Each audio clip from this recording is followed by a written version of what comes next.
हमको उनका घर चाहिए और कुछ नहीं चाहिए। कि हुकूमत को कुछ तो गैरत है, लेकिन वो तो बेगैरत है। एक किताब इंदिरा गांधी ने उनको टाइटल के साथ भेजा था जिसमें लिखा है HRH Prince Mirza Mohammad Bedar Bakht Bahadur king of the Delhi. ये हैं सुल्ताना बेगम, जो मुगल शासक बहादुर शाह जफर के एक वंशज की पत्नी हैं। सुल्ताना बेगम आज पश्चिम बंगाल के हावड़ा शहर में बेहद मुश्किल से अपनी गुजर बसर कर रही हैं। वो अपनी जिंदगी के बारे में ये बताती हैं। मेरी पैदाइश तो लखनऊ की है, तो मेरे नाना लेकर चले आए जब मैं 7 महीने की थी। तो मैं तालतला बाजार स्ट्रीट में पली, ठीक है, वहीं मेरी शादी भी हुई। भाई खेल रहे कपड़ा उतार के कपड़ा पहनाया, मुंह देख रही कपड़ा काहे के लिए पहना रही, बोले बैठिए रहो। अब सिर में हाथ दे के मार हो रही, तो हमको बोले बेटा खाली बोल दो हाँ। अब हाँ काहे का निकाह हो गया। और उसी के पास 28 नंबर एक बिल्डिंग है, बेदार साहब उसी में एक रूम लेकर वहीं हम रहे।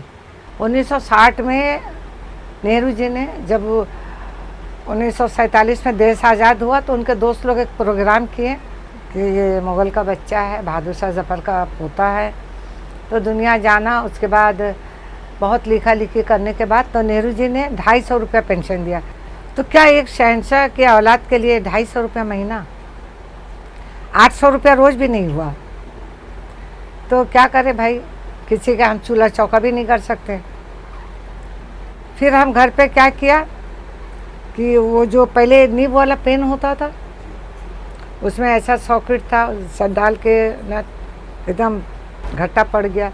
50 पैसा गुरज वो बनाए, हफ्ते में 200-300 का काम कर लेते। बच्ची लोग को बोलते जा सॉकेट टेढ़ा कर दो। उसके बाद मेरे मामू जो थे, तो कुरान शरीफ छप के आता था, उसको भांज करना था।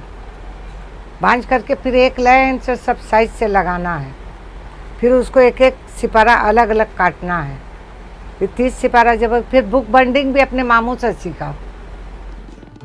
सुल्ताना बेगम के पति प्रिंस मिर्जा मोहम्मद बेदार बख्त थे, जो अंतिम मुगल शासक बहादुर शाह जफर के परपोते थे। मिर्जा मोहम्मद बेदार बख्त का जन्म रंगून में हुआ था। सुल्ताना बेगम अपने दिवंगत पति को याद कर कुछ बातें बताती हैं। बेदार साहब 1920 में पैदा हुए थे, 22 दिसंबर को। ब्रिटिश गवर्नमेंट तो जुल्म बहुत किया, लेकिन क्या है कि उनको रहने के लिए वहाँ घर दिया था, नौकर चाकर दिया, एक बग्गी दी, बग्गी मतलब घोड़ा गाड़ी दिया। अब ब्रिटिश गवर्नमेंट ने कहा है कि